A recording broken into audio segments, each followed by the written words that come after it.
Dan nafsu itu sifatnya sementara, ya, seneng dengan yang sementara.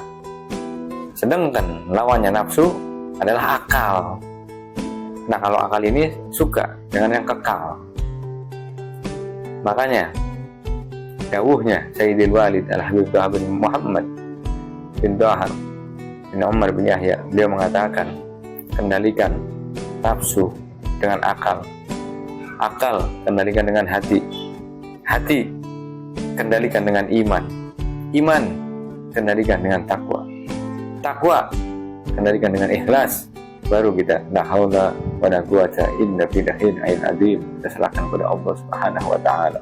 Kalau kita bisa pegang itu saja, ya, untuk menjalani kehidupan ini, insyaallah kita selamat dunia akhirat, ya, insyaallah.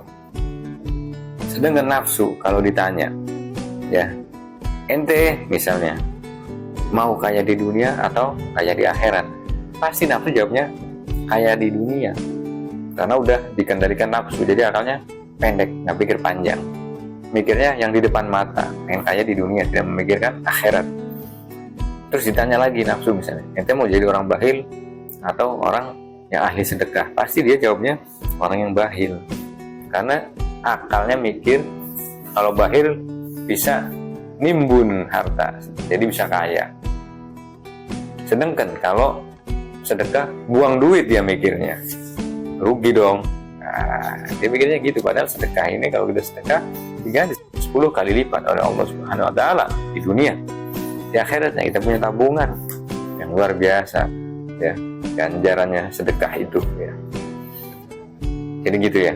Terus misalnya ditanya nafsu, ente mau wanita di dunia atau bidadari di akhirat, pasti milihnya wanita di dunia, karena nggak kuat, nafsu nggak kuat, ya, ingin yang di depan mata, tidak memikirkan yang kekal, gitu ya kira-kira.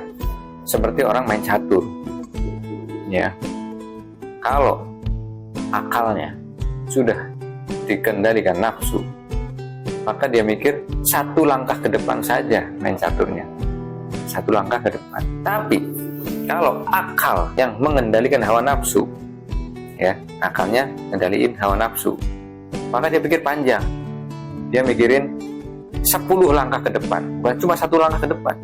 Habis maju ini, gua akan majuin yang ini, habis yang ini gua akan yang ini. Strateginya panjang, ya, kalau akalnya bisa mengendalikan hawa nafsu. Itu ibarat main catur, ya. Orang yang imannya lemah, itu saat kebaikan dan keburukan di dalam pikirannya berseteru, mana yang harus diambil, mana yang harus dilakukan, maka dia lebih menginginkan keburukan, dia kejar keburukan dibandingkan kebaikan. Itu kalau orang yang imannya lemah. Tapi kita ini diperintahkan oleh Allah Jalla Jalaluh untuk melawan hawa nafsu. Jadi kita ini dititipin oleh Allah Subhanahu wa taala hawa nafsu. Tapi Allah perintahkan untuk diperangi. Biar apa? Biar jinak. Bukan dimatikan hawa nafsu, dijinakin. Ya, sehingga kalau sudah jinak, hawa nafsunya bisa kita kendalikan. Ya, begitu kira-kira. Jadi hidup ini seni memerangi hawa nafsu. Sampai Rasul Sallallahu Alaihi Wasallam mengatakan pas pulang dari perang yang besar nih, kepada para sahabatnya bilang, Rasulullah itu, kita baru pulang dari perang yang kecil menuju perang yang besar. Sahabat kaget kan. Jadi sahabat nanya, wahai Rasulullah, sesungguhnya perang apa lagi yang lebih besar dari ini? Kata para sahabat. Maka Rasul Sallallahu Alaihi Wasallam menjawab, perang melawan dirimu sendiri, perang melawan hawa nafsu. Ya, jadi sebaiknya kita ini jangan terlalu nyala-nyalain setan. Ya, aku gini gara-gara setan, aku gitu gara-gara setan. Ya, setiap perbuatan jelek kita salah-salahin setan, ya kan? Padahal tidak mesti seperti itu, gitu ya. Hawa nafsu yang ada di dalam diri kita ini jauh lebih jahat 70 kali lipatnya setan. Bayangin coba, 70 kalinya setan. Kalau setan kita bacain a'udzubillahi minasyaitonirrajim, maka dia langsung kocar-kacir, kabur, ya, hibrid.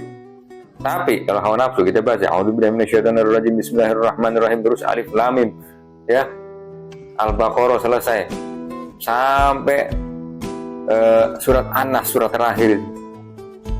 Jadi sampai hatam Quran itu nggak akan hilang, tetap kalau hawa nafsu. Kalau tidak diperangi, kalau tidak dilawan. Jadi hawa nafsu itu adalah sifatnya binatang, sedangkan malaikat nggak punya hawa nafsu. Nah, kalau akal kita dikendalikan oleh hawa nafsu, maka kedudukan kita akan lebih rendah daripada binatang.